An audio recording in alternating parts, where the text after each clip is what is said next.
హర్యానాకి సంబంధించి exit polls అంచనాల్లో చూసుకుంటే ఏదైతే ఆత్మసాక్షి ఎస్ఏఎస్ గ్రూప్కి సంబంధించినటువంటి తాజా అంచనాల్లో చూసుకుంటే 39% ఓట్లు కాంగ్రెస్ పార్టీకి, 31% ఓట్లు బీజేపీకి, 5.5% ఓట్లు ఆమ్ ఆద్మీ పార్టీకి, ఐఎన్ఎల్డీకి 4%, జేజేపీకి 6.5% ఓట్లు వస్తాయన్నటువంటి అంచనా వేస్తున్నారు.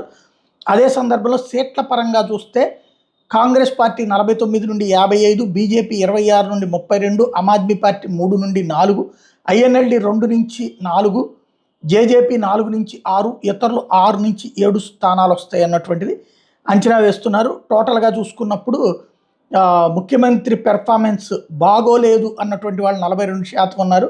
అట్లాగే హర్యానా ప్రభుత్వ పనితీరు బాగాలేదు అన్నటువంటి వాళ్ళు 43% ఉన్నారు. హర్యానా రాష్ట్రానికి సంబంధించిన ఎమ్మెల్యేల పెర్ఫార్మెన్స్ బాగాలేదన్న వాళ్ళు 42% ఉన్నారు. టోటల్గా ప్రభుత్వ వ్యతిరేకత అక్కడ బీజేపీని దెబ్బకొట్టింది.